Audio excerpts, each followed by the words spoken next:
मनोविज्ञान विषय का अध्ययन करने वाले कक्षा 12 के मेरे प्यारे छात्रों, आज इस एजुकेशनल चैनल में हम अध्याय 1 जो कि पाठ्यक्रम में निर्धारित है कक्षा 12 के व्यवहार के दैहिक आधार साइकोलॉजिकल बेसिस ऑफ बिहेवियर का अध्ययन करेंगे, जिसके अंतर्गत हम स्नायु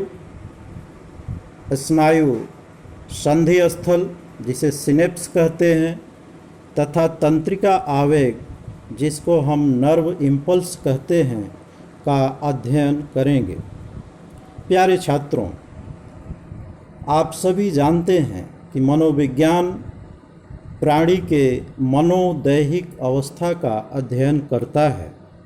मनोविज्ञान मन और शरीर दोनों को समन्वित करके अध्ययन करता है।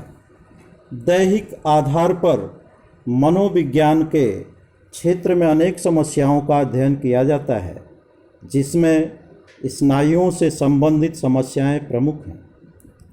मनोविज्ञान क्या शरीर शास्त्र है या मनोविज्ञान शरीर शास्त्र से पृथक है? यह बहुत ही रोचक विषय है। शरीर शास्त्र अर्थात फिजियोलॉजी, जिसके अंतर्गत हमारे शरीर की संरचना का अध्ययन किया जाता है। मनोविज्ञान शरीर शास्त्र से पृथक है, लेकिन शरीर शास्त्र के वे सब विषय मनोविज्ञान के क्षेत्र में भी आते हैं जिनका मानव व्यवहार पर प्रभाव पड़ता है।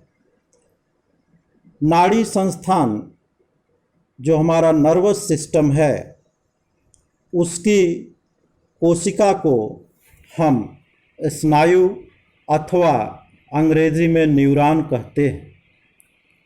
आप सभी जानते हैं कि हमारे शरीर की सबसे छोटी कोशिका या हमारे शरीर की इकाई जो है वह हमारे शरीर की कोशिकाएं हैं, सेल्स हैं, और इनकी संख्या हमारे शरीर में खरबों है, ट्रिलियन है।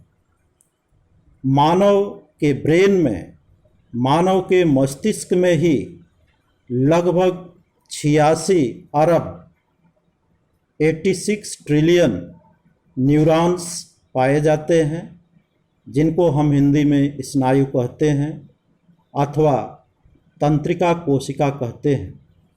हमारे शरीर में विभिन्न प्रकार की कोशिकाएं हैं जो विभिन्न प्रकार का कार्य संपादित करती हैं।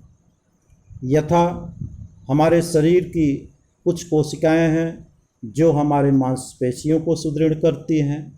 हमारे शरीर की कुछ कोशिकाएं हैं जो हमारी हड्डियों के कार्य को निष्पादित करती हैं।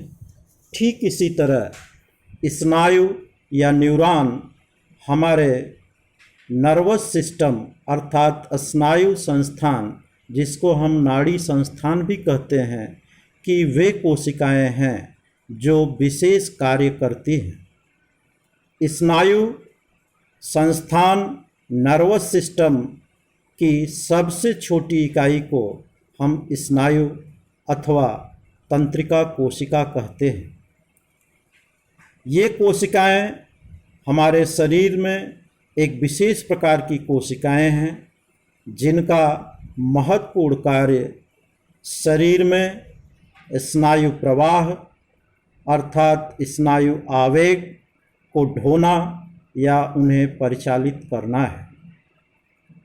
ये कोशिकाएं हमारे शरीर में उपस्थित विभिन्न उत्तेजनाओं को ग्रहण करती हैं तथा उन्हें शरीर के अभिष्ट केंद्रों तक पहुंचाती है। सरल शब्दों में आप समझ सकते हैं, स्नायु संस्थान की सबसे छोटी इकाई न्यूरॉन अथवा स्नायु कहलाती है। इसका प्रमुख कार्य हमारे शरीर में उत्पन्न विभिन्न प्रकार की सूचनाओं को शरीर के अभीष्ट केंद्रों अर्थात हमारे मस्तिष्क मेरुरज्ज तक पहुंचाना, ये इनका महत्वपूर्ण कार्य होता है।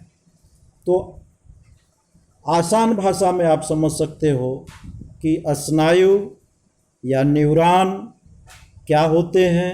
न्यूरॉन हमारे स्नायु संस्थान अर्थात नर्वस सिस्टम की सबसे छोटी इकाई है।